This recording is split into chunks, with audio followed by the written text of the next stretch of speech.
Did you watch anything this week? Yeah, I watched a lot of anime. Really? And by a lot of anime, I mean I watched the 3 episodes of Mine in Abyss for the Weebus Bleebus podcast, which we will be recording after this podcast. You didn't watch anything else? No. So when you said a lot of anime, I mean 3 episodes. 3 episodes? I watched more anime than you. Oh, wow. Yeah. 6 episodes of Mine in Abyss. I mean, Lost in Abyss. Made in Abyss? What's it fucking called? Made in Abyss. Yeah, anyways. I watched a movie called The Boston Strangler. I think it's called The Boston Strangler. It's like a dramatic thing about the Boston Strangler and how he was caught and everything like that, and how there was like these 2 female reporters who were like working the story and they kind of helped break the case or whatever. Mm-hmm. And it looked interesting. It's like a period piece. Takes place in late 60s, early 70s. So there's old cars and old clothes and shit. And as I'm watching it, I just was like, wow, like the movie Zodiac was much better than this. It's basically they remade the movie, except they took out the Zodiac and put in the Boston Strangler. Yeah. It's got like the same beats and everything like that, where, you know, in the Zodiac movie, Grace Smith goes to talk to a guy and he's like in his house and he's all like weirded out and like, oh, is the killer? Is this guy the killer? Is he in the house? Whatever. He's like, I gotta go. And he like leaves the house. Same thing in this one, except it's a woman, where she goes to the house and he's like, follow me down here. We'll talk about it.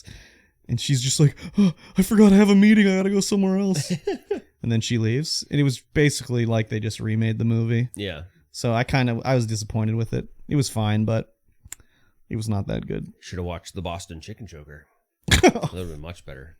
Okay, no. It had Keira Knightly in it, so I like her, but it's weird. Usually when I watch a movie with her, I'll be watching and be like, all of a sudden, be like, oh, she's nude. That's unforeseen. Like, I remember watching the movie Domino she's in, where she's like a female bounty hunter. Yeah. And just all of a sudden, she's naked. I'm like, wow, that's crazy. I did not expect this at all. Same thing where she's like in another movie with the big nose guy. I can't think of his name. Mel Brooks? Mel Brooks? I mean, he does have a big nose, but no, not Mel Brooks. Leslie Nielsen. Someone who's not 100. Adrian Brody. Adrian Brody. And it's something that he had an accident or something like that. But again, in that one, all of a sudden she's nude in that one. I'm like, where did this come from? I think you should start expecting it now. But she wasn't in this one. Because I was expecting it. I was like, okay. And then I was like, oh, she's not in this one. But yeah, like any of these other movies besides Pirates or like Bennett, like Beckham, because she was like 17 in that one. Mm-hmm. All of a sudden she's just nude. And I'm like, I mean, I don't dislike it.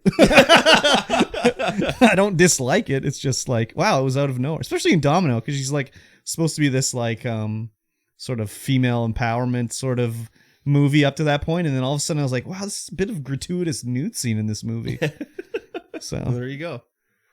Yeah, anyways, I don't think I watched anything else besides American Dad, of course. Yes, of course. Gotta keep watching American Dad. I watched some King of the Hill too, you know. But yeah, American Dad, dude. It's so good. Like there's only like 4 or 5 episodes where I'll be like, nah, skip this one. But everything else is like, yeah, that's good. Has your love of propane been rekindled? Oh, I never lost it. I never lost it. You never lost it. That's good. I never lost it. That's good. Yeah. I need to buy a new barbecue so that my love of propane can be rekindled. Oh, why? Is your barbecue on its last legs? Disgusting. You can clean it. It's completely rusted out. Okay. Like the those channel vents that cover the burner, they're just rust. Yeah, but I don't even think that's rust, dude, because like mine have never been wet in my last barbecue and they just burn apart. Yeah? I think it's just the heat and they just deteriorate. That one's been wet. Yeah. It sat on the back porch of a friend's house for years without a cover. So. Oh, yeah. You gonna get a cover this time? It's got a... Oh, yeah. Well, I've got a cover on it now. Oh, but next it wasn't mine when it was on my friend's back porch. Okay. It was his. Very good. He just brought it over when he moved out. I don't even think it was his. He just stole it? It was just whoever was living there before him. Who knows who that was? And he just... Oh, it's mine now. It's mine now. Excuse me. Well, I mean, they left it there. No. And moved out. So. Yeah, fair enough. Yeah, we got a new grill last year, something like that. My roommate bought a new one. I just remember coming home one day and like, oh, new barbecue. Okay, cool. I'm going to get one of those $1,000 pellet smoking barbecue things. Oh my God, why? Because they're so good. Yeah. You can just put pellets in your barbecue, you know? It's not the same. Okay. You got to keep doing it. These ones, we feed it automatically with Wi-Fi. Yeah. Okay. I guess so. Modern conveniences, I guess. Yeah, I'm a modern guy. I guess so. I think.